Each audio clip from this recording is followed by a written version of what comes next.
the United States of America, and to the republic for which it stands, one nation, under God, indivisible, with liberty and justice for all.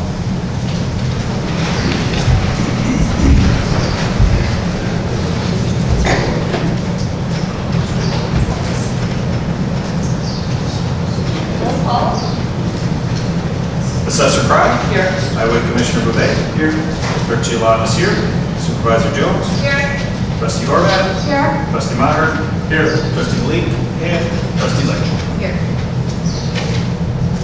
May I have a motion to approve the minutes of May 26, 2026 General Town and General Assistance Fund budgeting hearing? Budget hearing. Motion to approve the minutes of May 26, 2026 General Town and General Assistance Fund budget hearing. Second.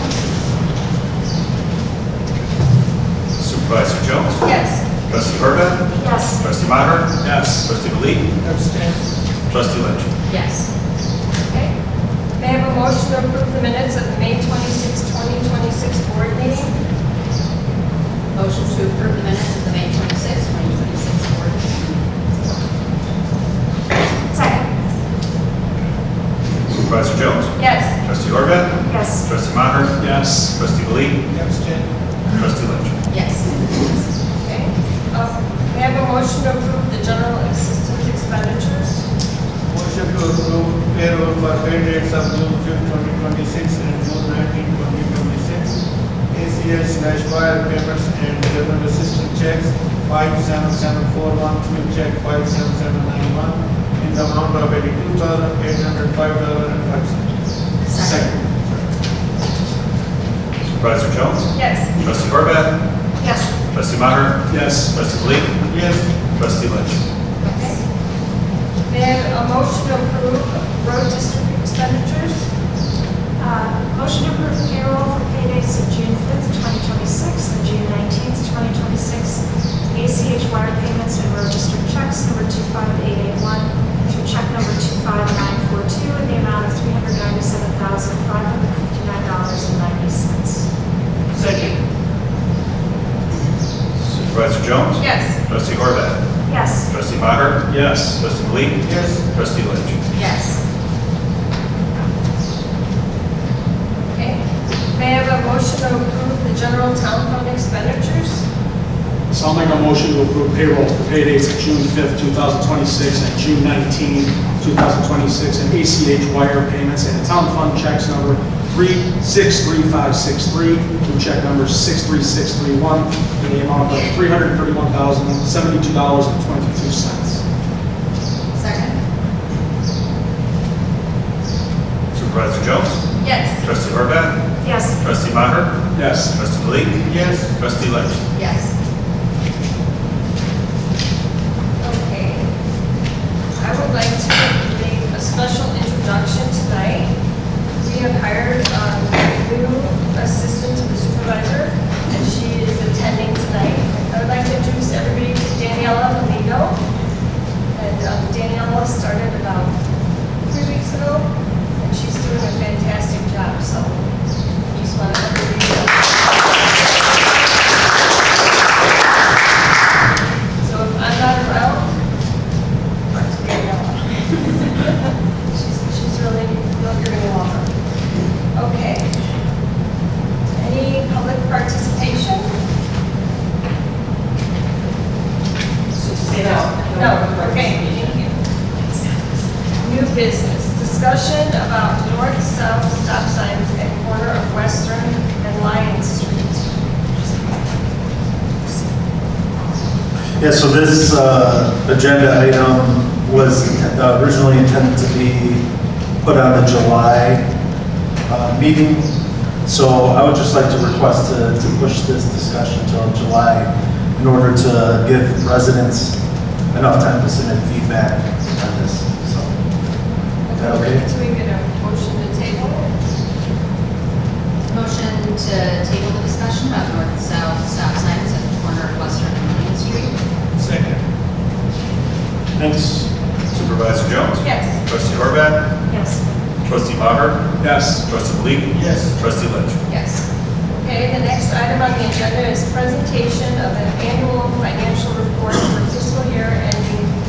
February 28th, 2026 by Lauterbach and Ahmed.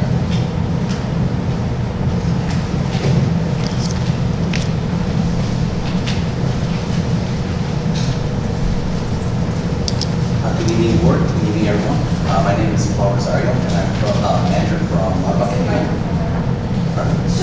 Oh, sorry.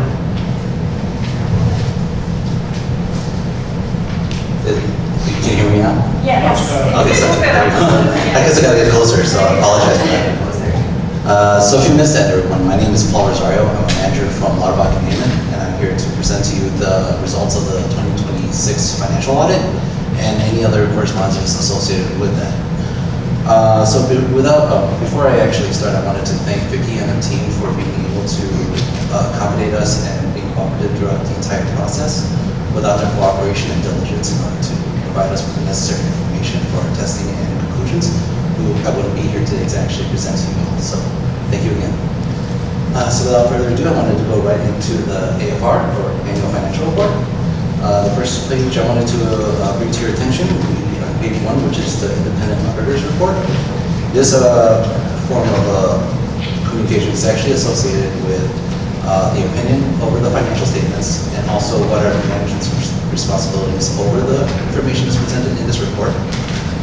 So based on our testing, which basically will form our opinion on the financial presentation, we wanted to indicate to you that based on the results of testing, that the financial statements are properly presented and are free of any material misstatements, so basically unmodified opinion. So in addition to having financial statements that are free from material misstatement, it also is a testament to the strong internal controls that your corporation, company has. So I applaud you with that. And also just to let you know, if you have any questions during the entire process, let me know at any time, and we can go through the sections in a little bit more detail. So. The next section I wanted to bring up to your attention is on page 5, which is the management discussion and analysis. This pretty much provides a great narration of the township's financial highlights for the year. It actually has graphs and charts, so that it gives you a better illustration of what has been transpiring throughout the year. And I would recommend the board to read it at their own leisure. Next section I'd like to bring to the board is on starting at page 14, or 15 really, because it's actually on page, is the basic financial statements. This is I'm having basic. trouble hearing what you're saying. Page 14? Yes. That's part? Page 14, which is actually just a blank page essentially, but it really starts at page 15. Okay, thank you. Sorry. No problem. So this is actually the basic financial statements. So it's a statement of net position, the statement of revenues and expenses, along with any of the additional disclosures at the fund level. This will give you just pretty much a high overview of what actually transpired throughout the year in a more quantitative measure. And if you have any questions on any particular amounts or any sections in the basic financial statements, you can actually refer to the notes of the financial statements, and it's actually in the following pages afterwards.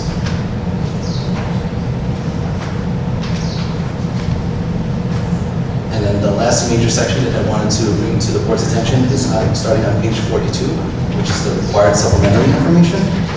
This would provide information associated with IMRF contributions in not only the current year, but also in the last 10 years, as well as the budgetary information associated with the town fund, general assistance fund, and the road and bridge fund. So it will give you budget to actuals, and it will give you enough information to kind of plan out next year's budget. So. And that pretty much concludes the major sections of the AFR, and I wanted to bring it to the board for any questions that you may have.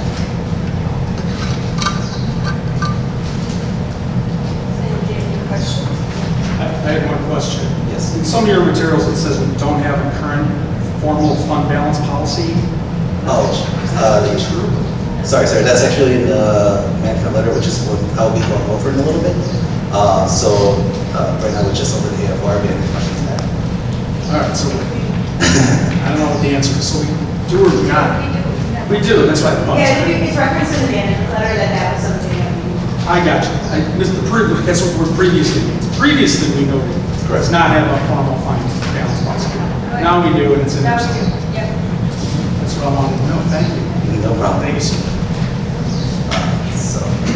Other than that, the two other required communications are the SAS 114 letter. That actually just kind of gives you a little overview of how the actual thought actually transpired. And the only thing that I wanted to bring up to attention is associated with disagreements with management section. It's a roller. And it just says that we pretty much had full cooperation, so there was no issues with it. So, thank you.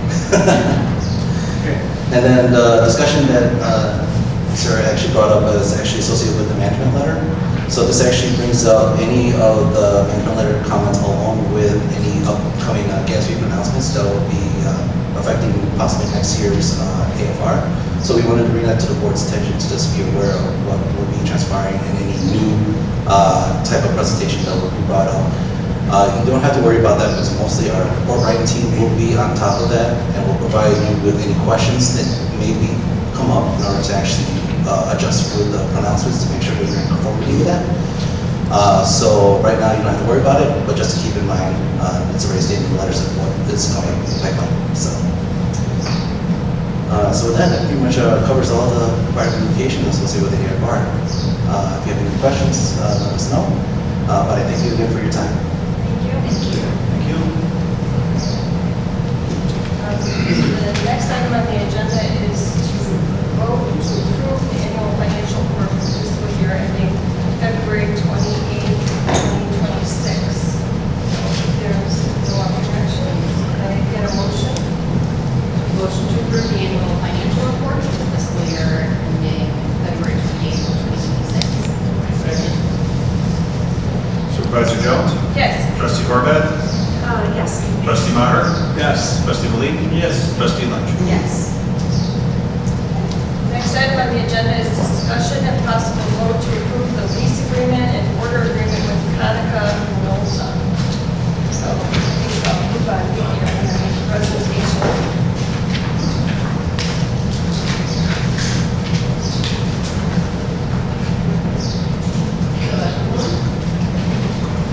So, the Maine Township Hall currently have 4 copiers that were acquired in 2019, and now nearing the end of their useful life.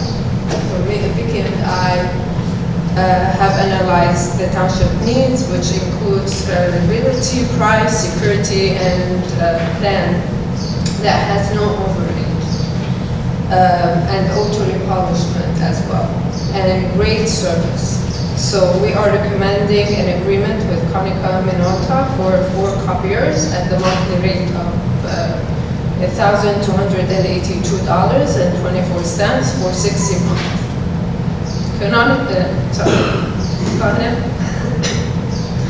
Conica Minolta has a Omina Region 4 cooperative contract, which means that we do not have to go through the bidding. So it's already bid the contract out to provide competitive pricing. If you have any questions, information, let us know. That really streamlines the process. Very much so. And we did reach out to other references. Conica Minolta also does the copiers for the city of Des Plaines, Northfield Township, and Village of Niles, and also a lot of other local government as well that we really, so in addition to having the Omnia contract, we also had some really great references from some other local townships as well, or local government as well, so. I have them at my office. They're great. Yeah, See another reference. there we go. Of course. So do they service them? Yes, In paper or on roll? Do they supply? Yeah, with supplies for the toner, the paper, we still buy it from another provider. yeah, they'll do, supplies, they'll do the automatic replenishment for the toner, so there's a software package, we have that now, but they have a software package where it notifies them when the device is running low, and they auto replenish our toner. Staples and paper we provide, and then they also, over the course of the lease, would provide replacement parts as needed too, so. There's also enhanced security features on these, so that it, with updated software and everything, so compared to what we have, it's, there's better like end user to user security for us as well. How does this compare to our previous contract? Every year, you know, offhand? Well, the original contract for the lease from 2019, it's not really apples to apples because that also included a bunch of printers. We have been getting away from a lot of individual printers just because it makes more sense for everyone to share a larger device and be networked too. Some of us who print checks and things still have those individual printers. So it's not really apples to apples in that sense just because it's a very different type of contract, but price-wise for 4 of them, these machines actually will, Ruben and I did an analysis to make sure that, to really take a look at what each machine was being used for and what were the priorities of that department. So some departments didn't need, you know, if you look at like this device back here, there's a big finisher, there's a lot of extra features. For departments like Maine State, where everyone's a little bit more on the digital end and things, maybe they're scanning a little bit more, they're not doing these many big volume print jobs, but things like having a color unit downstairs was more important, and having, you know, scanning some of those other features was, you could do that for that one, but then another device in a different part of the building had some more features. So we kind of just looked at, with this time, we were able to really look at, take a look at the needs, and then kind of tailor it. I had a quick comment. At this rate, we're leasing these machines, not purchasing. We're purchasing them. You know, $76,920 is the lease copy machines, and there's 4 of them. And we've concluded that the useful life of a copy machine is only 7 years long. I'm wondering if we should consider purchasing these copiers. I don't know what our volume of copying is. No, it never makes sense to purchase them anymore. No, why not? Just because it's going to be obsolete, but and for the cost to for what it is to lease them. I went through all that when we were going through purchasing a new one for our office, and we did the analysis on it. It came out way cheaper to actually lease it, and then by the time it's obsolete, you're getting a new one. Because that technology changes so Is that fast. consistent with other townships? Do they rent their copiers instead of purchasing a brand new one and servicing it yourself? I've had good luck with copiers, but that's just me, my small little office. So maybe, Because actually, there's an important part for you. Yeah, maybe there's something else we get for the lease. What is that? at the end of the lease, we can purchase it for $4. Very good. And then It's not in. Not worth it. Yes, it's not in. That's a good point. Yes. At the end, it's $1. And then of that agreement, $430 a month of the agreement is the service and the toner. And then the other, whatever it was, is the actual cost of the devices, is the lease. So $430 is for all the toner we use and service and the shipping included. And then the balance of that is the actual 60-month lease of it. So. Very good. We're convinced that that's the best deal. This is what looked at before. Is that right? And we have a great, it's not just copying, it's printing. We print off the machines. Okay. That was my question. Thank you. Print, scan, everything. Okay. Okay, are there any more questions? Anything else you want to discuss? If not, can I have a motion to approve? Motion to approve the lease agreement and order agreement with Conacher Manila for the amount of $1,282.24 for 60 months. Second. Supervisor Jones? Yes. Trustee Horvath? Yes. Trustee Maher? Yes. Trustee Lee? Yes. Trustee Lynch? Yes. Okay, yes, it's good, you guys are going to stay up there for the next agenda item, which is discussion and possible vote to approve the lease agreement with Quadrant, which is our postal. So we currently have a postage machine lease that we use for all of our mailing. We do our newsletters, in-house mailing, and we also process and ship passport applications. So that agreement is scheduled to expire on September 11th, 2026. You may remember last year we did an extension on that lease just to keep the machine for 1 more year. But at this time, that device is no longer eligible to extend the contract due to its age. So Ruben and I are recommending, we worked with our rep, and we're recommending a 48-month lease with Quadient for a new device and service at a price of $391.97 per month. And actually quarterly, it comes out to be a few dollars less than we're paying now for a new machine, just because it's a newer device, so they don't charge as much for maintenance. Quadient also has a Sourcewell contract similar to the Omnia. It's a cooperative purchasing agreement, which means that they've already gone through the formal bidding process, and we can kind of tag along on that state of Illinois agreement, because they've already bid it out for competitive pricing. We have kind of reached out and looked too at the other devices that are out there in pricing, and our staff has really had a great experience with this particular brand and product, so we recommend it as well. So, if you have any questions? Same question, how much mail do we produce? Does this machine weigh the documents for mailing as well? So then we don't have to worry about whether the postage is sufficient or not? What's the alternative, I guess, if you buy a bunch of stamps? So I'm just wondering, what volume of mail do we send out? And what's the, do we really need a machine at least to do our postage for us? I guess maybe we do, I'm not sure how much. I'm not exactly sure how many. I'm not sure the volume of passports we do. We have the shipping feature for those passports, and Maine State uses it a lot for the senior invitation. So we were saying that the senior department, we use it a lot for all the invitation, all the newsletter, as well as the clerk department use it for the passport. Other departments use it as well to send mass mails or like separate mails. So how many pieces would you say we mail a day? It's a lot. Well, I don't have the report in front of me to give you the number. I believe you. But Yeah. your opinion is probably just as good as anybody. like right now, Just sit here on a daily basis. every building. I don't mind hearing your Yeah. report. Yeah. Every building you just looked at just now, every one of those bills that you approved is Yeah. going in the mail tomorrow. So if that's, let's say, 100 pieces right there first thing in the morning, then you might have, the assessor's office might send neighbor letters, that's, I think, 275 mailing. Mainstreamers quarterly sends out a couple thousand pieces for their newsletter. Doing that in-house and not using the mailing service really does save us a lot of money on that. We're able to also get a discount. All of our postage, if a regular, whatever the cost of a regular stamp is, we save like between 3 and 5 cents a piece per mailing. We also have on that shipping feature, we have a scale on there, we have all the software to manage all the postage as well.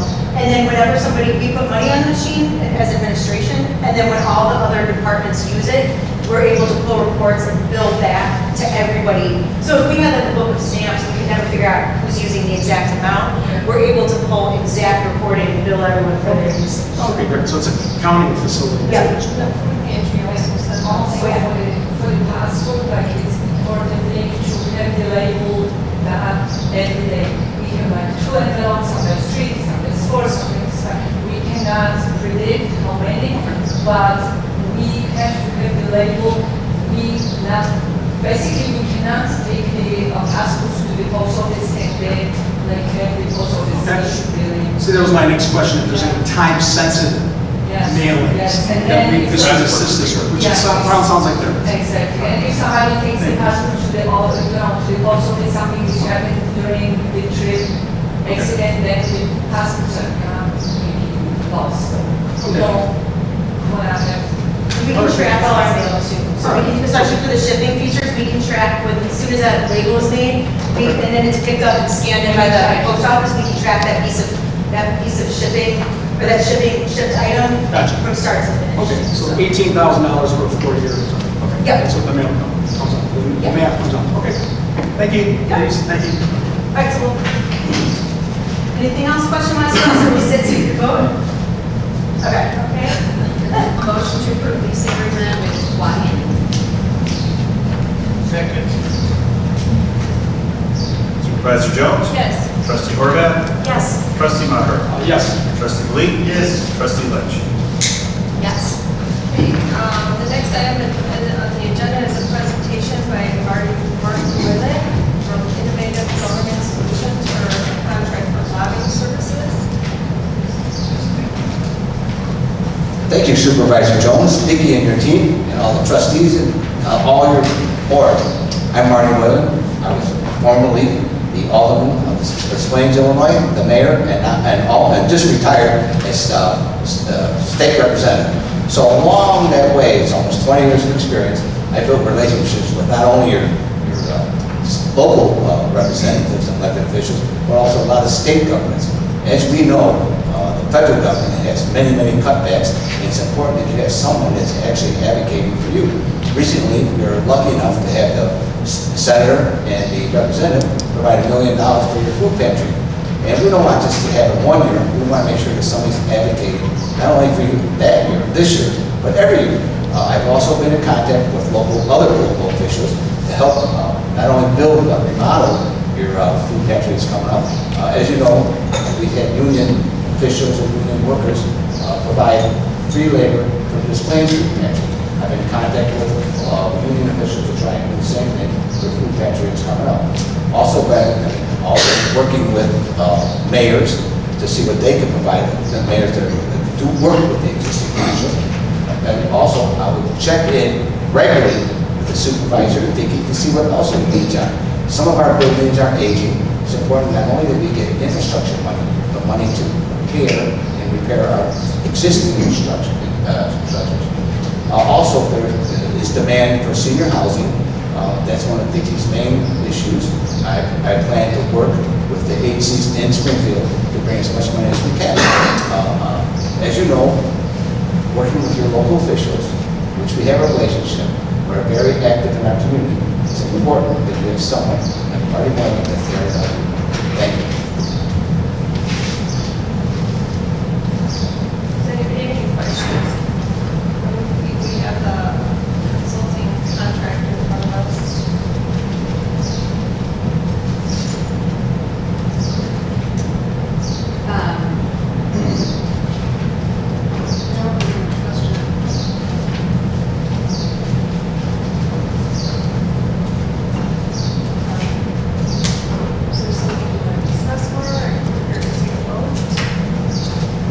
One quick question, Marty. It's you're the member of the LLC, right? The Innovative Government Solutions. Yes, I'm the founder. You're the sole member. Yes. Okay. You're the voter. Yes, You're the guy in charge. And call when you need something. Okay. You need that road fixed, call. All right. Then wait for help. You're the sole member of it. Yeah, once that building fixed, call me. Awesome. All right. Thank you. Are there other townships with their own lobbyists? Yes, sir. Yes, sir. So we actually have a lobbyist through TOY that we can utilize. And we also have a lobbyist through MTA, which are members that we can utilize as well. So we do have access to lobbyists already that we're essentially paying for. TA covers the metro. Maine, yeah.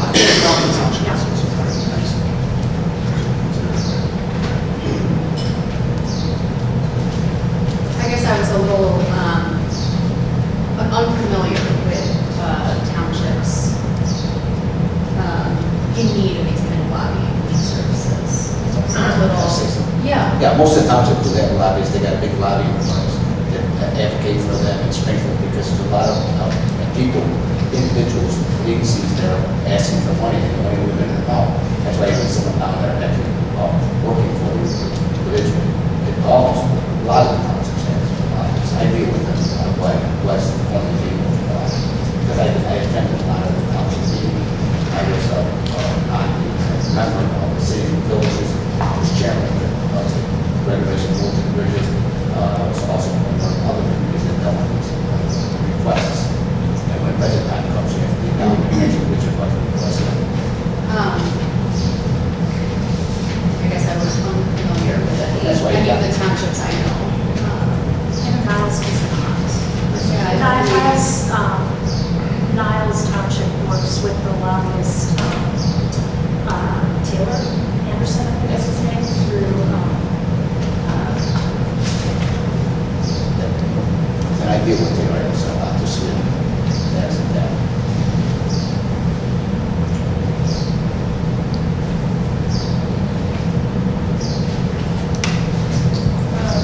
Are there any other questions? Sir?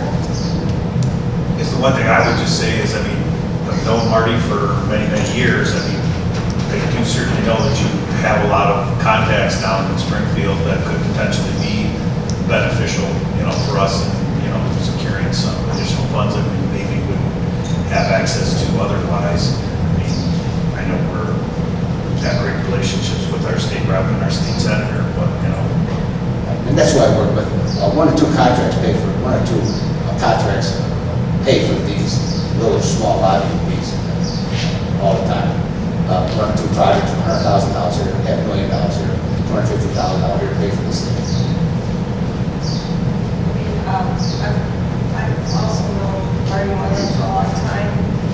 He's always been supportive of the township. And we do have quite a few initiatives in the pipeline. And so, any contacts that we can utilize or, I guess I'm just not, this is the first time we've ever even discussed having a lobbyist, let alone a specific lobbyist, so I think that is kind of a bigger discussion. If it's something that we even need, then I would feel more comfortable reaching out to other townships, talking to the lobbyists that we already have access to see what they can do for us, and then if it's something that we decide that we want to do, then I feel like it should be an open process, like we do with any other contract, where we allow people to put in their proposals. It feels a little, I want to, just do our due diligence when we're talking about the taxpayers' funds and make sure that we're as transparent as possible in the process. So that's, I guess, where I'm at with that. Yeah, I think I share those feelings as well, and it's nothing against you or your experience, and I trust the experience of the other township officials, but I would feel more comfortable with the information, I think. I'll get you whatever information you need. I'm not going anywhere. Thank you. And thank you guys, really appreciate it. For this time. I personally, I don't really have a strong feeling, except I like the terms of the contract. I think the contract is favorable to us, especially in light of the services that we're probably going to get from it. So I'm generally in favor of the idea, but obviously I don't want to step on anyone's toes. It is the first time it's coming to our attention. So rather than vote on it today, I'm not going to aggressively ask for a vote on it at this time. But I'm generally in favor of the agreement. I think it will help us, and I think his experience might be vastly better than these other lobbyists, whether even know who they are. You'll see That's my only that, comment. you'll see that the rates are very competitive. Sorry. That's all. Because I like the idea, but I'm willing to defer it to, Kelly's point and Elizabeth's point, to get other opinions from other townships, right? So they're going to say we have lobbyists as well. All we have is now. I also agree with the trustee, whatever they say, we should operate. And it's not that this right now to make any decision. okay. So let's we check the other, the township, and maybe next meeting, goes to another. Okay, so what I'm hearing is we're open to the discussion, but we need more information. Yeah, I guess I would like us to have a more in-depth conversation just about whether we even want a lobbyist at all. And then beyond that, then I guess I would like it to be a fair and open process with, multiple people bringing us proposals rather than just having one. Okay. That's fine with me. Thank you, Kelly. Okay, so, I guess we won't be taking a vote today, we're going to continue the conversation. Yes. And I'll get you the information. Okay. Thank you, guys. Thank you. Thank you. Thank you, Marty. Thank you. Okay. Old business. So now we'll go to presentations by solid waste collection and recycling hall representatives. All right, so this evening we have, as you know, we have an RFP out a couple months ago to select a single hauler for the unincorporated areas in single and multifamily homes that qualify. So this evening we are lucky to have representatives from each of the companies that submitted a proposal. We're going to kind of give us a little bit more information about their company and then ask questions. You can ask questions of them. I just want to ask before we start, would the board prefer to ask questions all at the end after you've heard them, or of each individual representative as we go through it? What works for you guys? Like, is it fresher as you kind of go through each one? I think I would say, yeah. Okay, so, I would say one by one. all right, so. We don't forget what question. Got it, that works. All right, so we're going to start alphabetically, and we are going to start then with Flood Brothers. And Flood Brothers, so I'm going to just pull your presentation here. There's no sound, right? No. Okay. Because I didn't put that up. So, if you want to advance your slides, do you want to advance it with the keyboard? Whatever. Yeah. Touchscreen. Yeah. Where do I start? There we go. So if you want to just keep going, like give it a little push, it'll advance. Otherwise, you can advance it with the arrows. Can you guys work? Can you see this okay? Yeah. All right. Good evening, Supervisor Jones and trustees and staff. Thank you for your time tonight. I will try to move through this quickly so you guys aren't here all night. But my name is Michael Flood. I'm with Flood Brothers Disposal. We're the current provider for the Maine Township collection contract, joined by our president, Bill Flood, one of the owners of our company as well. Flood Brothers, we are a fifth generation family-owned and operated business locally here. My great-grandfather started in the industry in 1930. We currently have over 300 employees locally here in the Chicagoland area, and over 20 of those employees are family members throughout all phases of our business. We currently service commercially, residentially in 200 diverse communities throughout a 100-mile span of Chicago from the Wisconsin border down to the Joliet area, from the lakefront all the way out to DeKalb. We're fortunate to have over 40 municipal contracts similar to Maine Township. We are excited to start tomorrow the Village of Rosemont for their residential and commercial contract, as well as in November the Village of Hinsdale. Over 200 vehicles in our fleet. We have service with the City of Chicago Park District, servicing 550 parks each day. We are not a publicly traded company, and we are not owned by a private equity firm. We are a family-owned and operated, locally based in Chicago, as I said. Our service is 24/7, 365 access from your staff, from your residents, for any needs that they have. As I stated, we are the current provider. We've been providing the services to the township residents since 2021. At that time, obviously provided a successful implementation. It is a very unique setup with the township not being like a normal municipality. You cover different municipalities and have multifamily collection.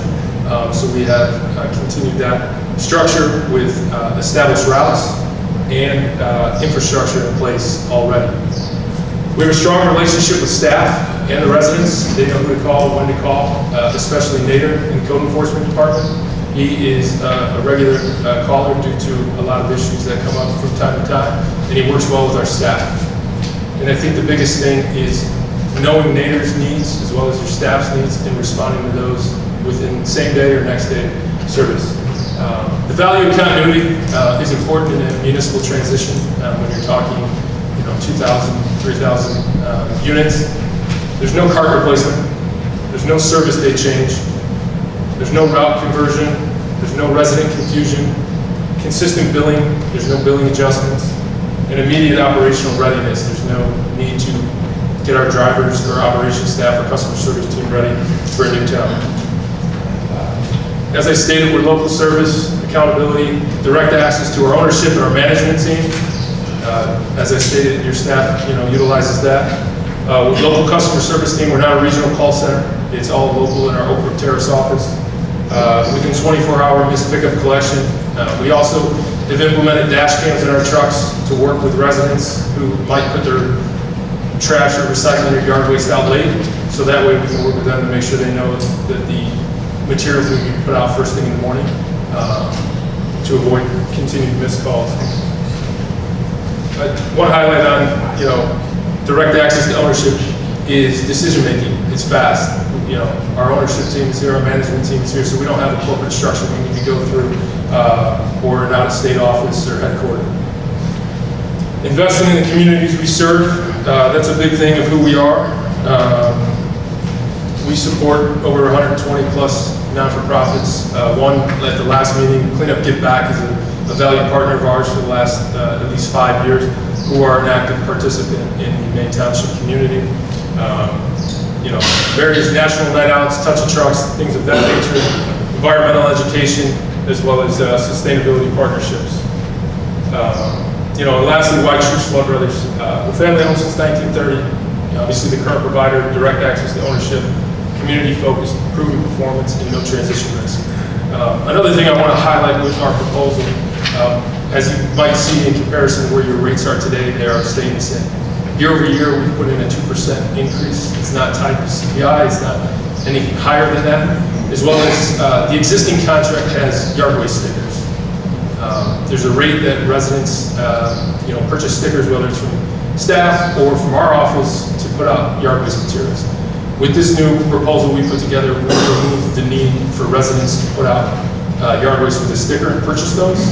So every week they can put out unlimited yard waste as long as it's bagged or canned within the requirements of a standard, you know, yard waste collection like any municipality as your contract states. So I'll leave it up to you guys if you have any questions. Otherwise, let staff move on. Anybody have any questions? I just wanted to say, you know, you guys, from my experience, you've been great to work with, and you've always gone the extra mile when we, you know, ask for your help. So thank you for that. Thank you. I think we have that there. Thank you. Thank you. All right, thank you.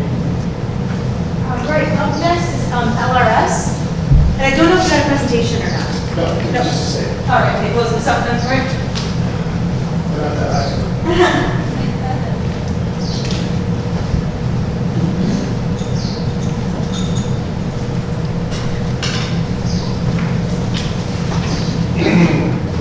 Good evening, everybody.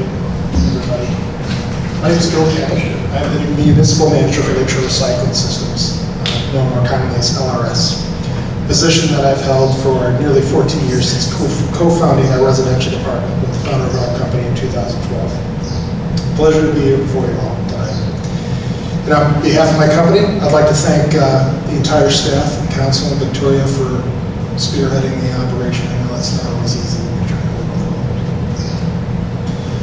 I won't run down the entire company narrative history, that's all in the packets that we provided, but a brief background on us. LRS was started in 2001 by an industry veteran named Josh Kahn, who is still my boss to this day, who believed that he essentially built a better mousetrap after serving as one of Waste Management's younger but rising stars.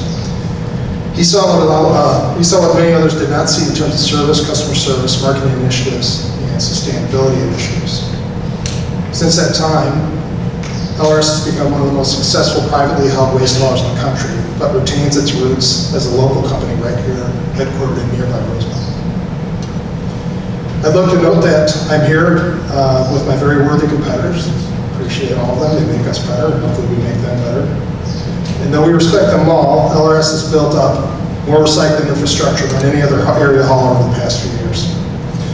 We've committed to recycling facilities that have been recognized by national boards and committees. We were the first hauler to add a food digester to one of our facilities, and the first to integrate an electric waste truck to our fleet. However, what we're most proud of at LRS is our history of first-rate waste services. LRS has implemented more new residential waste contracts over the past 10 years than any of our respective competitors. We do this through a very simple value proposition: aggressive pricing, gold standard service, and cutting-edge customer service. I know that LRS is not the low bidder for the township services, but I hope the township and trustees will bear in mind that our high standards, services, and implementation abilities are also know that LRS has offered the township a higher quarterly rebate than any other hauler, which we feel may help offset any price disparities. Thank you again for this opportunity, and I'm happy to take any questions at any point should you have. Thank you. Does anybody have questions? Where are you located, Bill? Oh, I'm sorry, I just rushed right out there. We are headquartered in Rosemont. Yes, sir. Okay, you've given us in your documentation what your prices over Yes. various years. Yes, that's correct. You're looking for how long of a contract? Well, we quoted it for each scenario, so 4, 5, 7. Thank you, so leaving it up to us with what, That's correct. We're prepared. what other, Kelly mentioned the displays. Are there any other townships or cities that you service currently? No. Yes, we have a considerable amount. In terms of townships, we have 7 other, Shields Township up north, a few others throughout Kane County and DeKalb, that area. You guys are in Rosemont. Do you do Rosemont too, or not? We do not. Congratulations to, as Michael noted, for taking that one on. So it's a great time. We do not do that, but we do have several, including, as you mentioned, Des Plaines. We're very proudly the Paul and Des Plaines, and many, many other. I believe I listed most of them. It's the regional ones. All right. I'm sorry if I missed it. No, that's quite all right. You guys have been around since 2001? Yeah, that's when we started as a company. Okay. And municipal started in 2012. All right. Thank you. Thank you very much. Any other questions? I didn't, Kelly, you're not all excited to ask about that? Thank you. We love you very much.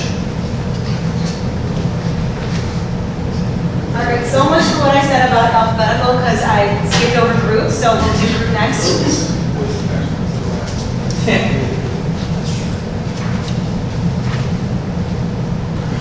did you want the slides or the Excel? Slides, all right.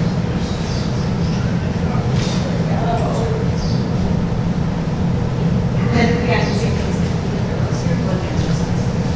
Great. Good evening.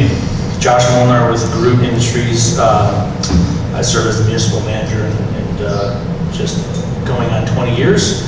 Very happy to be here. I deal with strictly the residential side of the business, so happy to be here. I have my colleague, Alex Kolka here. He is the district manager for the hauling yard that would be, if awarded, providing service to the township and its residents. So we're very happy to be here. I may be a little redundant in terms of the items that I mentioned on the last meeting, but we're very excited to be here. This opportunity in particular is good for us. It's not only is it good timing for us where we're at as a company, but also the footprint and existing work that we have in and around the service area. So this is a great opportunity. The timing really worked out. I think you see that reflected in the proposal that we provided. But we're looking forward to telling you a little bit more about Root and answering any questions today. So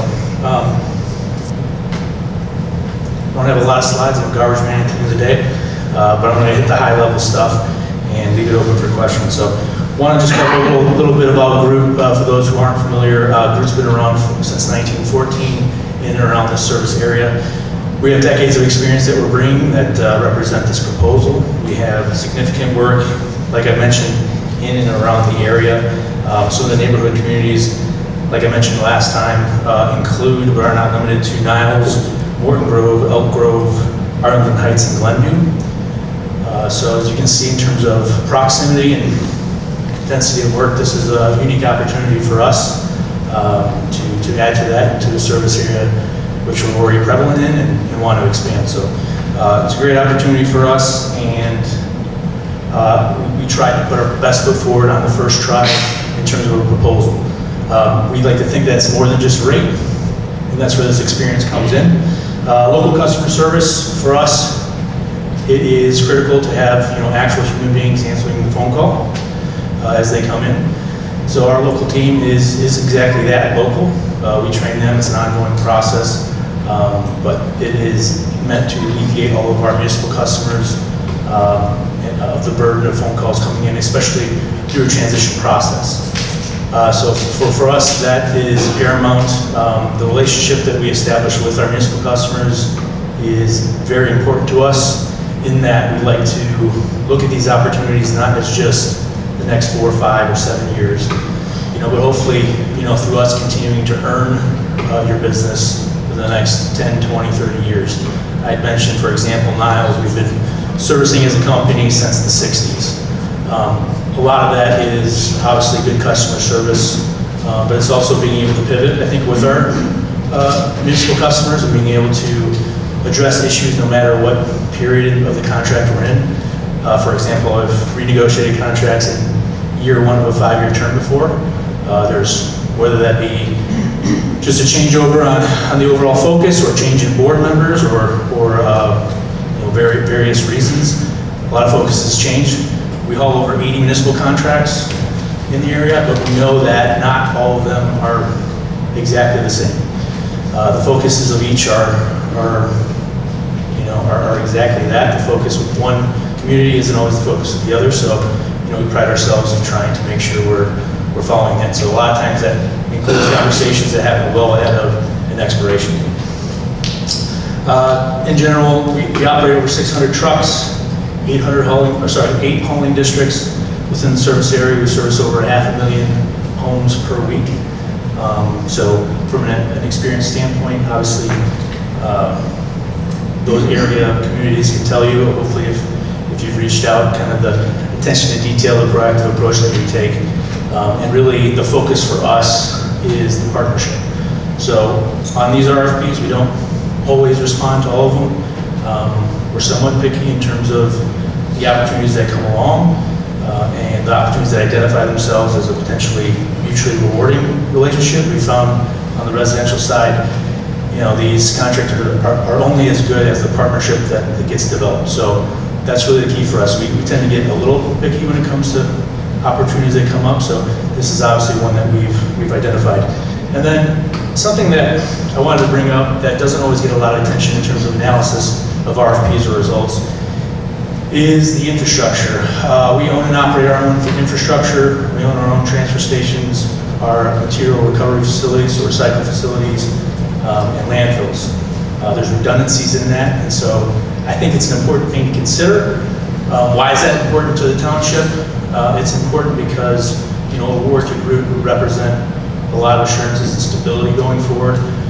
For example, we don't rely on a third-party hauler to negotiate on a year-by-year basis, a tonnage fee at a transfer station or a landfill, or allowable capacity being brought for recycling at a material recovery facility. We control our own destiny in that regard, and that provides a lot of stability for our municipal partners. And I think it's something that goes beyond a rate sheet in terms of value. So certainly something that I think is worthy of consideration tonight. Experienced specific to municipal transitions, obviously that's a big part if there was an award to Groot. Our hauling yard is in Elk Grove, so we're in close proximity. We have a lot, like I mentioned before, a lot of work in and around, but we have a lot of experience specific to transitions and working with staff, which is the critical part of this, as well as proactive communication. So typically it looks something similar to a joint letter that we work with staff at working out and sending out ahead of a brochure, which then kind of details the specifics of the program, highlights specific dates the residents can be aware of. We also have a web page that's specific to all of our municipal contracts, so residents can log on to that as a resource, which we feel is important. But overall, the goal is really to alleviate as much as we can from a customer service standpoint, calls and questions, and alleviate as much of that from the staff as we can throughout the process. We like to be proactive in the delivery of carts, so there's never a scenario where any resident would be without carts. So we usually start delivering about a week or two ahead of the start date to make sure that there's coverage there.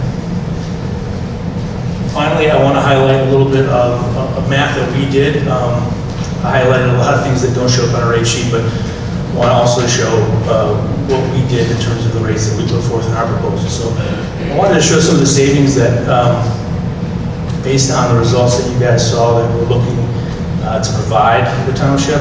So if you look at the chart here, I've got it sectioned off in columns for you asked for a 4, 5, and 7-year contract terms. The top few rows represent what we submitted. The RFP did not call to include yard waste. It called for the stickers, yard waste stickers remaining, and so that's the way we bid it. So those first few rows show the savings on those respective terms based on what we proposed and what the RFP asked for. The second set of rows outline if we were also to include yard waste in an effort to, do you need me to pivot this more over? No, I'm just trying to Okay. see what that is.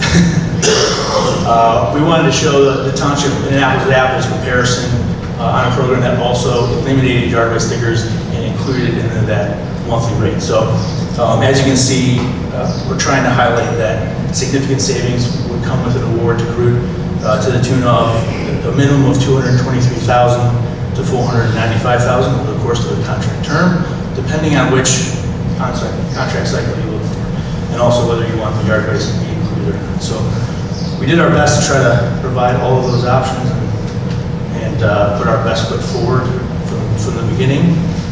And we hope that you see that reflected in our effort here through the submission and tonight. So with that, I'll open it up to any questions. Oh, one more thing I wanted to add. We did put in a proposal that would provide a collection schedule of 5 days, Monday through Friday. But we would be willing to match the current collection schedule, so there would be no changes. It's an important part I wanted to mention, and would ease the transition should you award us the contract. Any questions? I have a question.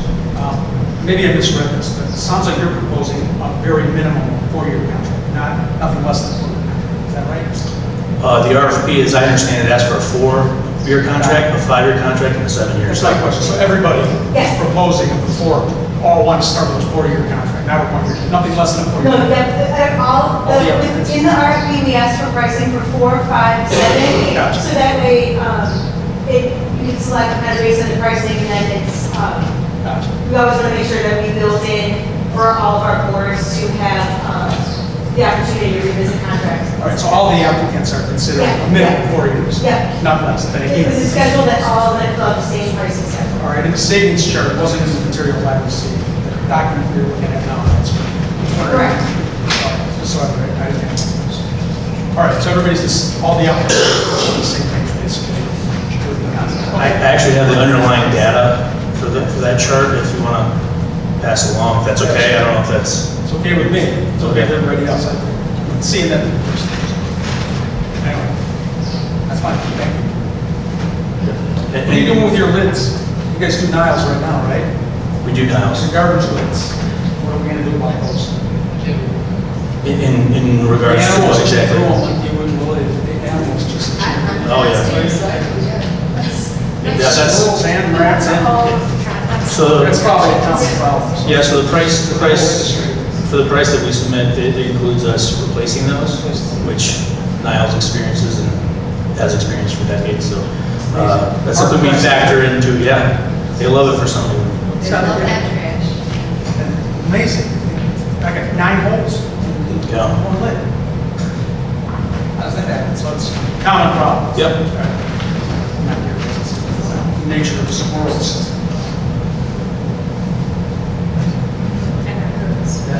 Opossums, correct? Thanks. Thank you. Critters. Any more? No. Any more questions? Thank you very much. Appreciate your time. Thank you very much. I think we have one more.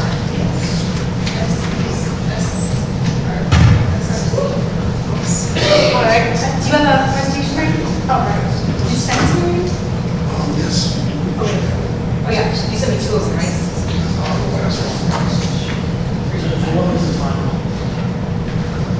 I don't remember what it is. Yeah, it's just. Yes, so you're gonna use swipe over, but I recommend the, key. This works, it's right.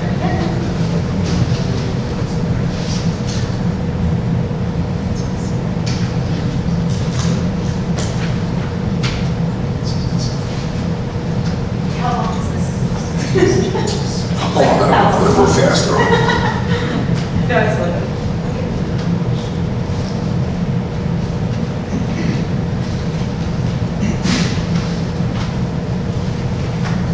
There we go.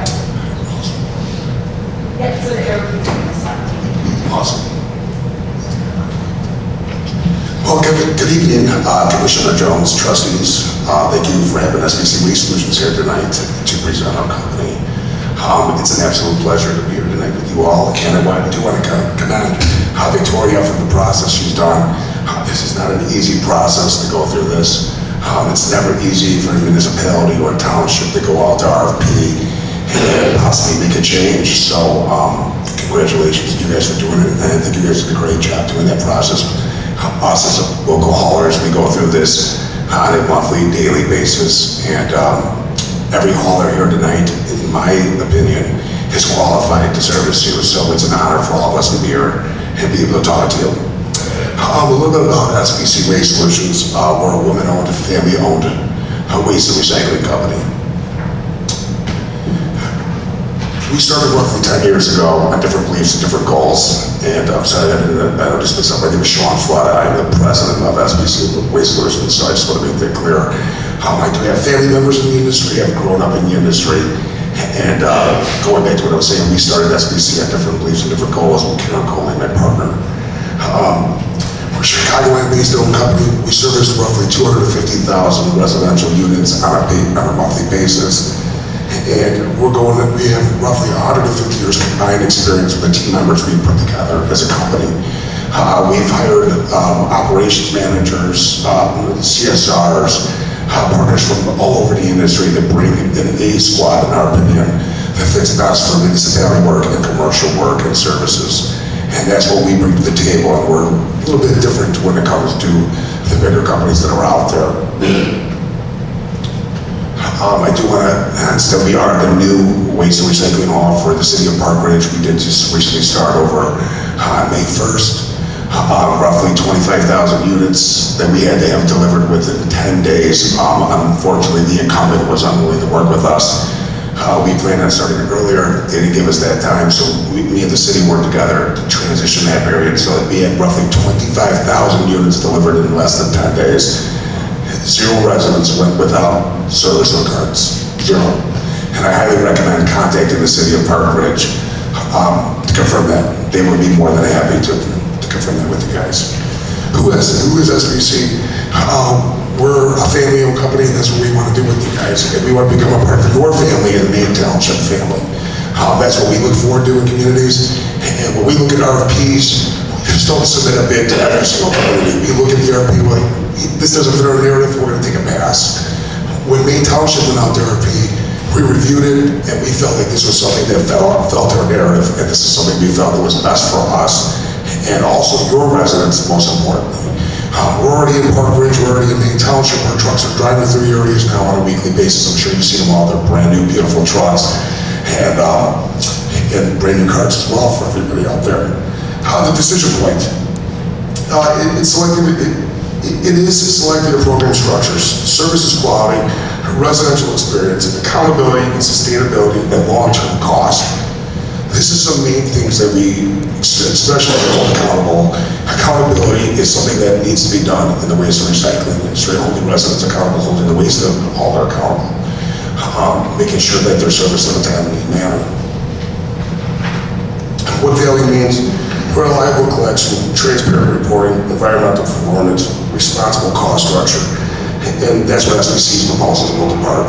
We recently noticed, just doing reporting, the city of Park Ridge tonnage numbers have gone down by 300 tons per month.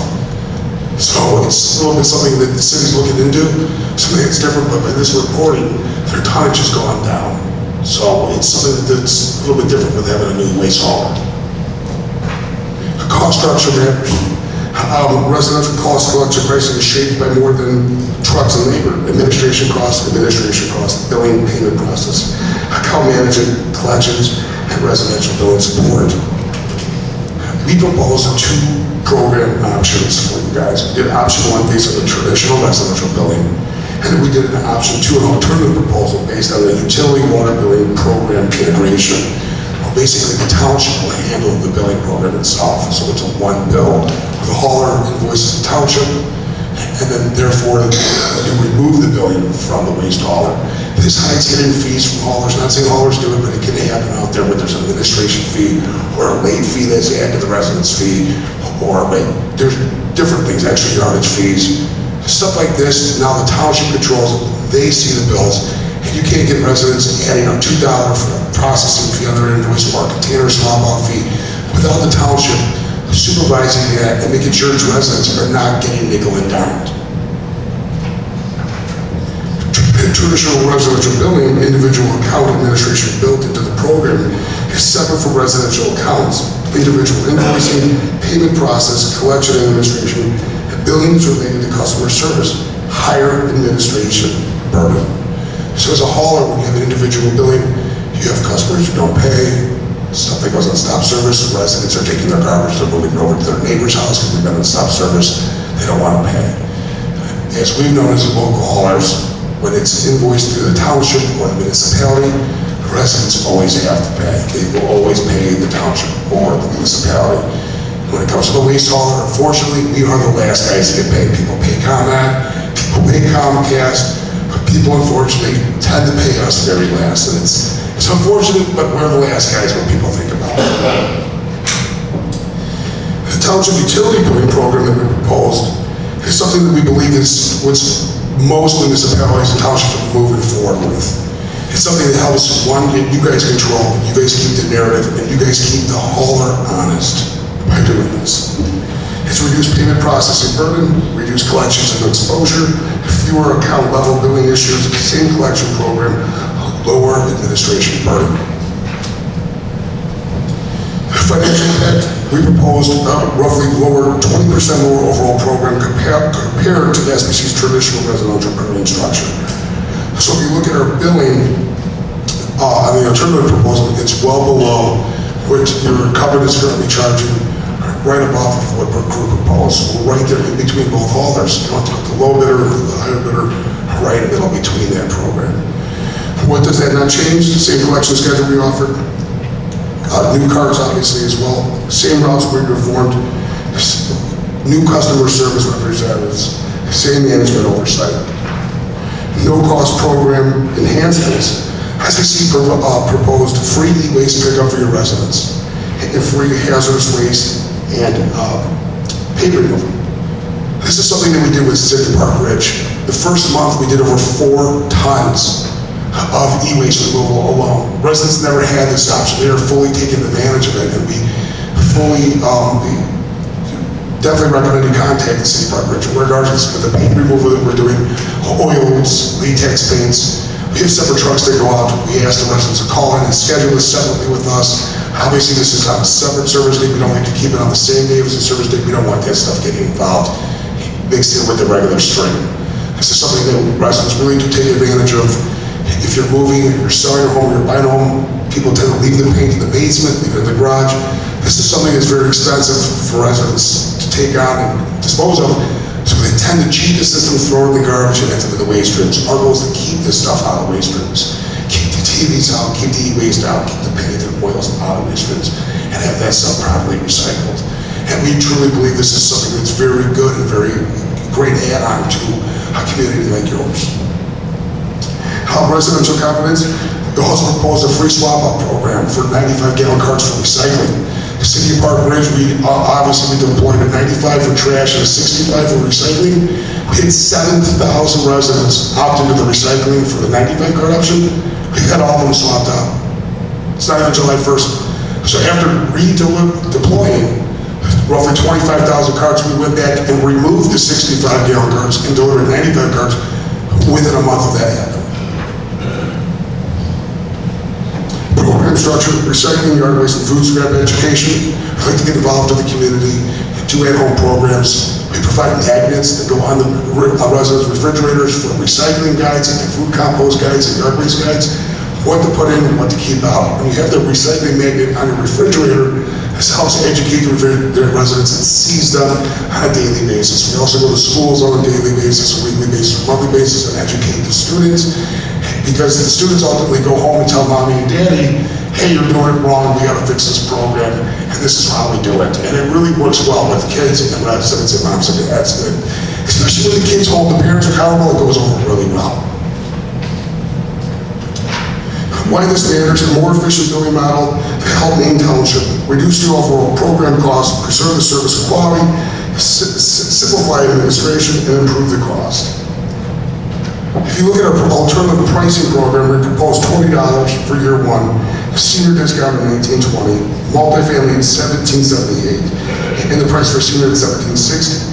Recycling carts were included, so this is something that puts us well below the incumbent's currently charging right above, directly a little bit above what group proposed. So this puts us right there in the middle, where you're not going with a little bit or this, but it's something that's considerably looking to look into for you guys. It says, my material said $25. That was for option one, for the existing program. This is for alternative proposal for you guys to take over. We don't build, the reason why we have an RFP was to have it attached to the water bill. We actually don't do the water billing. Our local area, the water is through another, a separate company that's contracted out. So that's why we didn't have it in there to add it to the water bill. So we would have to be an option one. If it was an option one, we're willing to work with the township on that as well, so. Yeah, we have to, just because we don't do the water bill through the town hall. It's a separate company. And I think they've explored that before, and it's something that we don't have as a. So this alternative option is something that we can't. We would be able to do, yeah, the first option. I mean, realistically, the township could take over the building because you guys are going to maintain and manage it.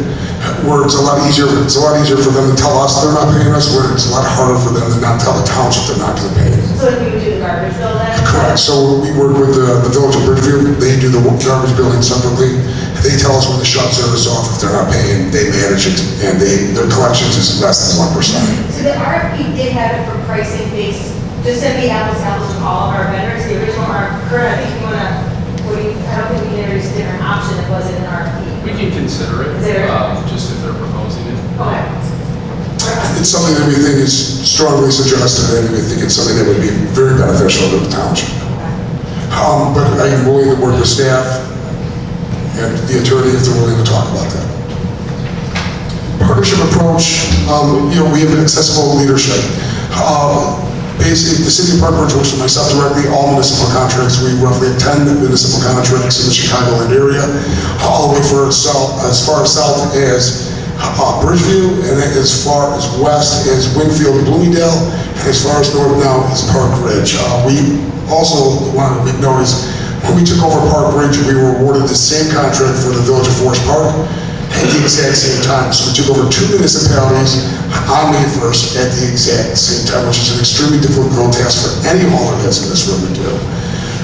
Taking over that, having hard deployments for 2 separate municipalities at the exact same time is not an easy task, and roughly over 40,000 units delivered. So, service reliability, that's our promise. Route optimization, fleet improvement, productive maintenance, local oversight. Fleet visibility, safety, one of our main things is we have the newest fleet in the industry. All of our trucks are less than 10 years old. Mainly, we only buy new trucks. So for Park Ridge, everything was brand new. You would get all new carts, all new brand new trucks as well for a township. Route optimization, we route everything with GPS tracking in real time. So if Park Ridge is actually utilizing this, they did not have with the incumbent. I might be able to send them real footage in real time. So right now, the Public Works Director will email me, hey, I have a resident say they haven't been picked up. I'm able to send her the exact footage at the exact same time, and they're absolutely loving this program right now. So they're able to, we gave them a login, they're able to log into the system itself, or we can provide that for them if they don't want to sit there and look for it. I've been able to track it by GPS and show them that truck in real time on the street and where it's going and where it's heading. Sometimes we miss it, sometimes the driver doesn't see it, sometimes the resident has it out late, like other haulers do today. Customer service accountability, that's one of our main focuses, and that's why we've been so successful. We're one of the fastest privately owned companies in the Chicagoland area, and as I said earlier, we're only focused on what makes sense for us and what makes sense for our partners. So as I said, we're not bidding a town in southern Indiana or up north in Wisconsin border. We're bidding on what makes sense and that fits our narrative and what fits us, and so we can ultimately provide that good service for the clients itself.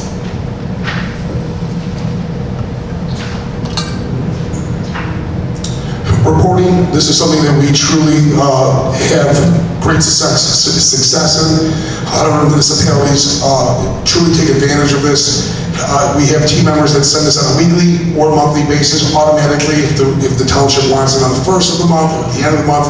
We have a team member without you even having to ask for those reports. We automatically provide those reports for you on a timely manner. Local commitment, we sponsor roughly over 50 organizations in the Chicagoland area, growing, adding more.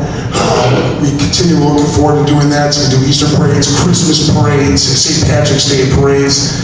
We just joined a funeral push walk in Forest Park. There's more dead people in Forest Park than there is living people because they got all the cemeteries.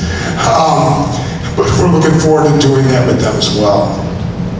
Transition plan, we're going to make sure it's a seamless transition as well if elected and proposed.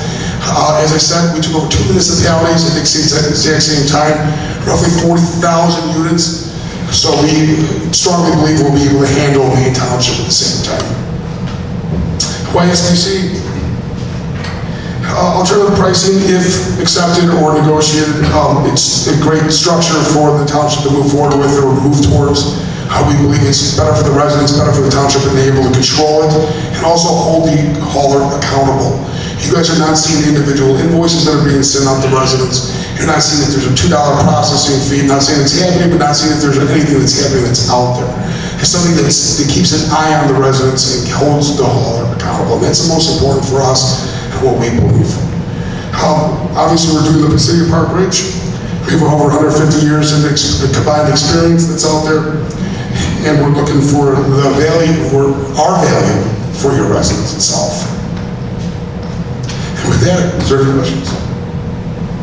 Any questions?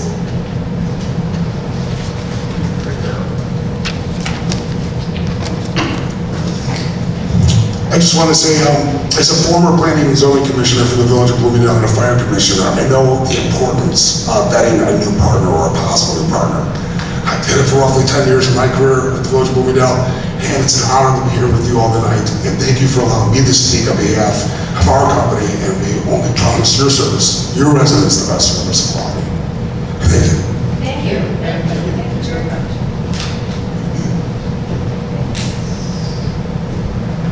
Is there anything that you want to add? One thing, there was one question that I had for everybody, that was a question that we did get from some residents, is if, and this is something, you need more time to answer, but it was one question. If there's a time when there's ever a fuel surcharge that's added to the cost of people's bills, but then the cost of gas goes down, does that fuel surcharge remain in perpetuity? Or if the cost of gas ever goes down, would there be a scenario where that's removed, the fuel surcharges are removed from those? That was actually one of our a resident did pose that question and wanted us to ask that. So Our rate is all inclusive, so there is no additional fee that goes up and down with the cost of fuel fluctuates. We've taken on that risk and put it in a different rate. So what you see is what you. okay. To Josh's point, there's no fuel escalator in the contract now. We've never put one in, and we have no vision to put one in based on the current contract. Future time. So I don't know if anyone had that in there, but okay. So if it's something that's for you guys, you don't have that in there either. Okay. All right. Do you guys? Do you have it in there for? We had some specific catastrophic language that got to a certain strike price. Almost unrealistic to get to. Like $5 a gallon, that would never happen. And to offset though, if it did go down, It would go back. Okay. But again, it was catastrophic. It's almost inconceivable. Another thing too, with, the way we've been handling the billing, the current structure here, there's no credit card processing fees. So residents that call and pay with the phone or go online and make a payment, there's no credit card processing fee. The fee that is quoted is the fee to bill. So the cost of the gasoline is a cost of doing business that's already been incorporated into all your proposals, is that right? Correct. To me, is that right? Because that's a big expense, I would think, in trucks, but you've already thought about that. Gasoline is something you need to operate to get your proposal in front of us. Thank you. That's all. I do know SBC does have a credit card processing. Because you have it. Just for information.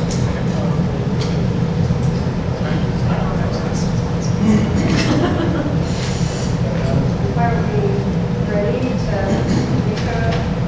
Well, okay, did you ever end up getting more input from residents as far as how they felt currently? You know what? or- So we really did put a lot out there. We didn't. I will say that we didn't get a ton of feedback, and the feedback that we did get was actually favorable for Flood Brothers. We did get some favorable feedback, and that's actually the only question that I got was about the fuel impact fee. So I think that's, sometimes when you have something like this, you get a lot of feedback and people are upset or whatever. We really didn't have a ton, and we really did work to reach that target audience, and then the feedback that we did get was generally positive, so. And then I didn't see social media stuff about it. I tried to look for this specific area, and anything that I had access to, I didn't really find anything, so. I did ask residents of ungraded Maine Township that I know just personally, and that's not a representative sample, but people did have very positive things to say about flooders. Okay. And I'm kind of interested to know what Ed thinks. I mean, like I said, I had nothing but positive experience with Flood Brothers. I can't speak to the other, vendors because I haven't worked with them, but I have worked with Flood Brothers so far. It's been fine. So. My position is I don't think we should vote tonight because of the work these gentlemen have done. I think they all agree they're all reputable companies. They've taken the time to submit these materials. I think we should consider them a little bit before we vote on choice at this time. That would be my, I wouldn't vote on it. So the agreement is, I don't know what the. I think it's till October, I believe, is when we want to initiate and have it done by, have it launched and signed and ready to go. So if we were to select something for July, we also have an option to extend if we needed to. We had talked about before. So I think that if we were to wait, if you need more time to review this, that's why we did this kind of now. We also have, if anyone wants to review any other packets or you need me to put together anything in a different kind of a spreadsheet, we're happy to do that for you as well to help you with your consideration. But there's enough time to have this wait until July. Because I know if there's a lot of information you want to process or review, we do have time. Yeah, I think so. I mean, we're in no hurry. All four companies, I think they all agree that they're all good choices and they all have great things to say, great things to offer. So we should at least postpone it for 1 month to look over their paperwork more carefully. That'd be my position. I wouldn't vote tonight. Okay, but I think next month we need to make a decision because they come out twice. Yeah. So that's really not fair. Well, that's okay with me. I just Okay. thought one postponement would, I don't think they'd object to that. I don't think that's unfair for applicants. We just don't want to push it off too much because I know, I agree. yeah, I know in Displays when we made the change, and I think because we used to have a different color previously, and we just want to make sure we have enough time if we were to ever change the company, that we have time to notify everybody, because that can be a big process too. So. Also, I'd like to point out, we had the information, that we were supposed to familiarize ourselves before the meeting, and then they did presentations, and they also were here last month, so When is the current contract expire? October. We're now July. We have next month to be July. And if we're prepared to really, To me, that's not a drastic, short period of time. if That's you have my any opinion. questions over the course of the next month, just contact me directly, and we'll make sure that we ask everybody, all of our vendors too, and then get that information to you and have it in the packet and on the website as well. Okay, it's up to you guys, if you want to make a motion to vote, or if you want to wait another month, it's, how does the board feel? I'm comfortable voting. I feel like I know, but I'm also, it is a big decision, so I understand wanting more time. I do feel bad for, all these numbers coming out to too many meetings. Awesome. We have to come from the next meeting, if we make a decision, we can let them know who will make a decision. If we do the decision, the next meeting is to do. They don't have to come to the next They have to come? Okay. I mean, that would be up to them. Yeah, so we can inform them as the next meeting. I mean, if I were them, I would want to come. But that would be up to them.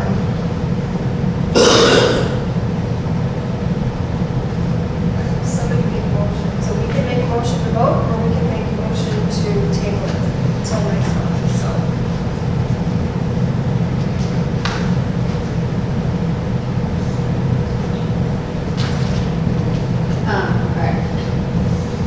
if I'm making a motion, I motion to table it. I've already spoken my opinion on it. I don't know if anybody disagrees or agrees. So my motion would be to defer decision on this particular contract at this time for at least 1 more month, to be decided before the next meeting, or at next meeting.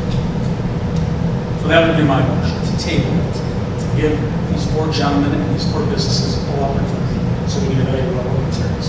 And I agree that we have had materials for a while. I have looked at them, and I've looked at them. But there's some issues, new issues that came up tonight. This time, alternative pricing option. Well, I don't think and we that's feel savings. alternative pricing is something we're going to be considering, so. Also, one of the gentlemen, sorry, one of the gentlemen also had some savings on the guidance. And I don't think tabling it for 1 month is bad.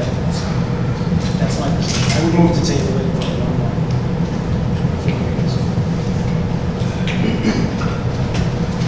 Is there a second on that motion? Second.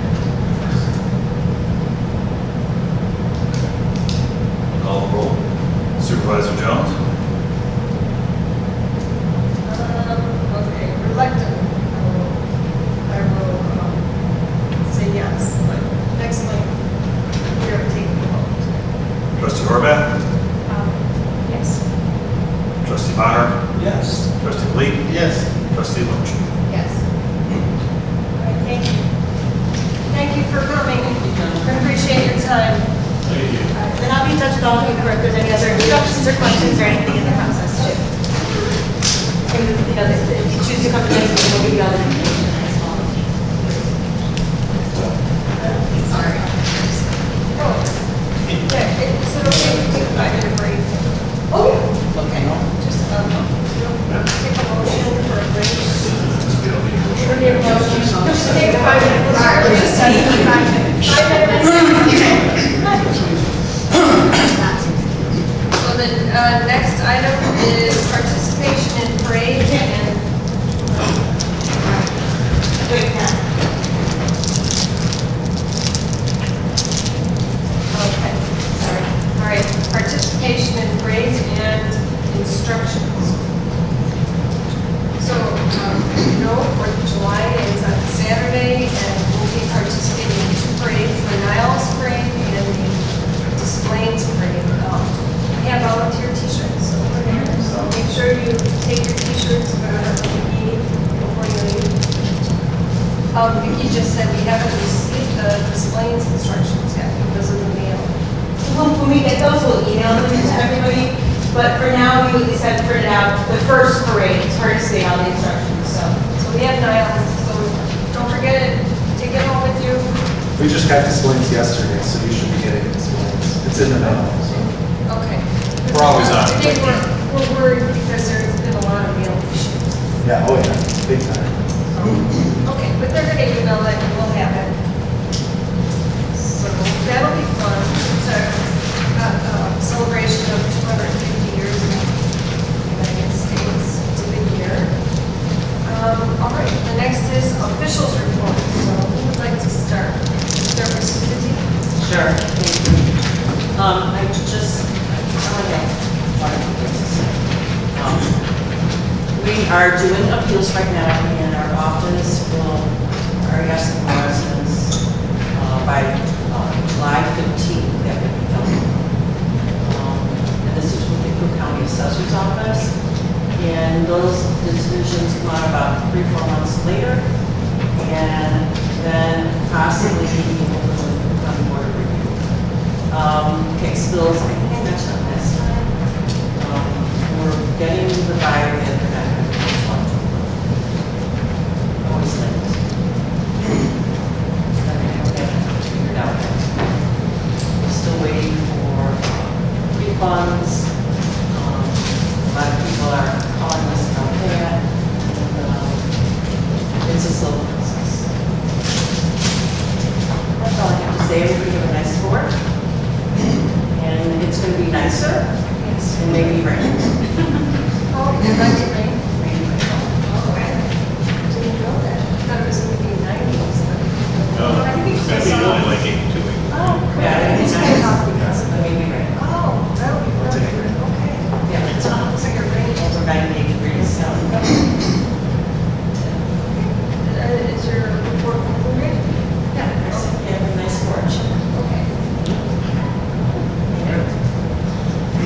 a quick update on our annual project. Our concrete work was completed today on Home, Sumac, and Margate. Obviously, the weather has played a factor, so we're hopefully finishing paving those areas next week, depending on the weather, if it cooperates. Secondly, I just wanted to let everybody know, so I wanted to thank Marty McAlpin and Robert Flynn. They helped design, so we had some challenge coins that we're going to be doing for giveaways. We had some challenge points made up in honor of the 175-year anniversary of Maine Township, which was last year. I wanted to do it last year, didn't get to it. Got to it this year, so I want to thank Marty and Robert for their help getting this designed and completed. I have one for every one of the board members, so I'll see you before you leave so you can grab one. And then we'll be giving those away as well at public events. So that's cool. I'm happy to do that. Thanks, Ed. And then lastly, happy 4th. I'm sure I'll see all of you in the parade. So. Just a reminder, National Night Out's coming up Tuesday, August 4th, the park. We're finalizing the plans on everything. Poster judging contest will be coming up in July. And yep, see everybody I'll be at the display parade, so happy 4th. Yeah, I can start us off. I was honored to speak at the Niles Pride Walk. It's not Pride, it's a walk. And I'm so glad that Maine Township will be at Grove Pride.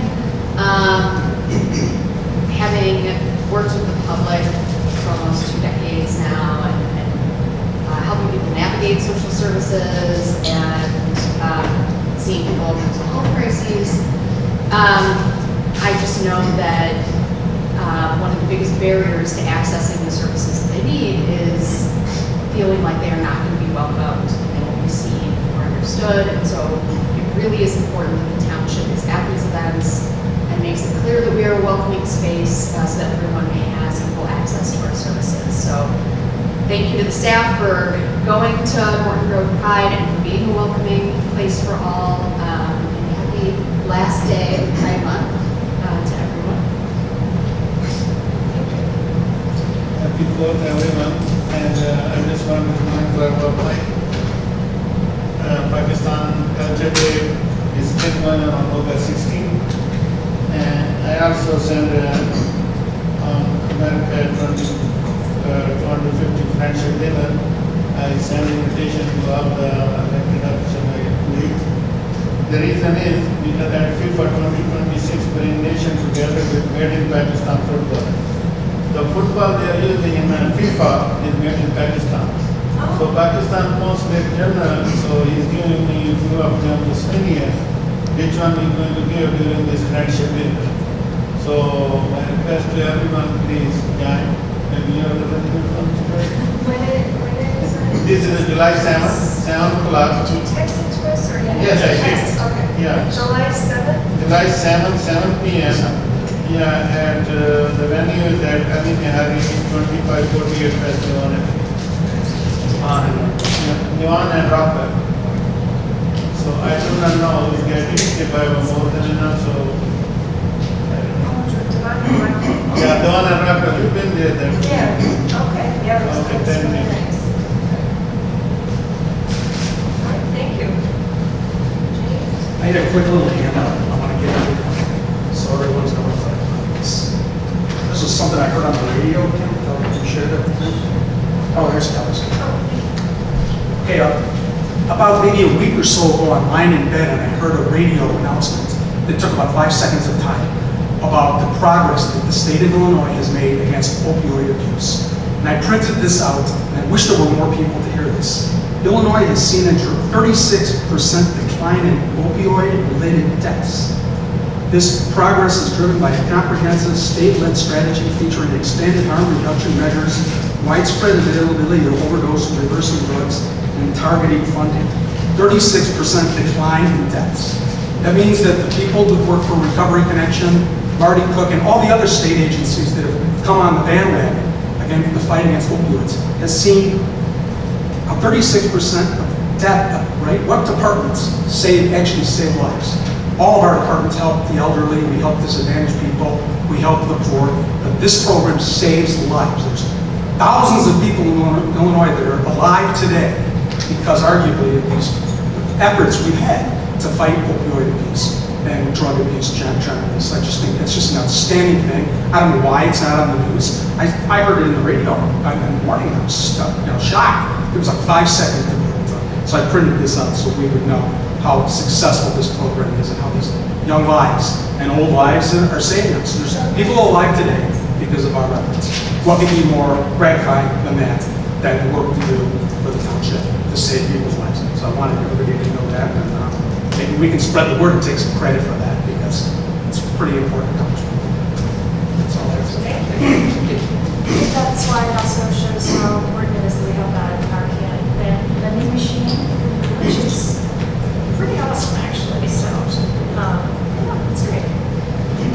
I just was going to say that I'm excited to see everybody in the 4th of July parade. I'll be at the winning displays, and just for pet owners right now, whether it's a furry pet or a feathered pet or whatever pet you have going outside, just make sure that you're keeping them hydrated and in all the heat, and you make sure they stay cool and watch their little feet on the hot pavement and give them lots of water, so that's fine. All right, thank you. Okay, let's see, it's been a busy month. I attended Maine Streeters Mystery Tour last week with Clerk Giovannis and his wife Denise. That was amazing as usual. It was a lot of fun. I attended the neighborhood watch meeting. We also had a water and wellness fair here with Commissioner Libra Sepulveda. This place is always humming. I mean, we do so much as the other trustees and board members have mentioned. And things that are coming up are neighborhood watch, which is July 1st, which is tomorrow at 7 o'clock. So, of course, we welcome all residents to come share their concerns or just if they're interested in knowing what's going on. So we welcome them. Of course, the Independence Day Parade is Saturday, and we're looking forward to celebrating the 250th anniversary of our country, and we will be participating in denials and displays parades. As Clerk Giovannis mentioned, National Night Out is August 4th, and then Trustee Massapoli's next Independence Day is August 16th, and September 19th we have the community garage sale. So I'm just throwing those out there so you can save the dates. I just want to wish everybody a happy and safe 4th of July holiday, and hope get a lot of good barbecue. Something really yummy. Right. And now we'd like to go to closed session. Pursuant to Section 2C1 of the Open Meetings Act, discussing the appointment, employment, compensation, discipline, performance, or dismissal of specific employees, and pursuant to Section 2C5 of the Open Meetings Act, to discuss the purchase or lease of real property for the use of the public body, including meetings held for the purpose of discussing whether a particular parcel should be acquired, and pursuant to Section 2C11 of the Open Meetings Act, litigation which is probable or imminent, Illinois ILCS 5120-206. So we have a motion to go into closed session. Second. All right, we'll be back. Roll back. Supervisor Jones? Yes. Trustee Horvath? Yes. Trustee Maher? Yes. Trustee Lee? Yes. And Trustee Ledger?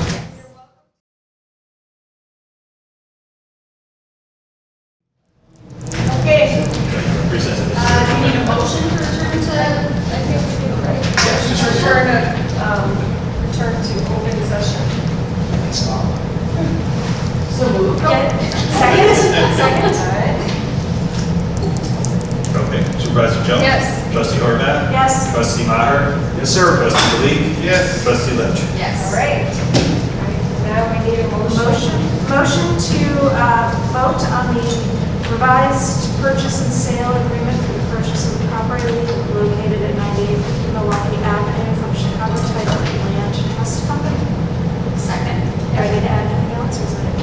Just motion to approve, yeah. Okay. All right. Okay. Supervisor Jones? Yes. Trustee Horvath? Yes. Trustee Maher? Yes. Trustee Malik? Yes. And Trustee Lynch? Yes. Yes. Okay, so then, motion to adjourn? Motion to adjourn. Yeah. Second. All in favor? Aye. Aye. So then we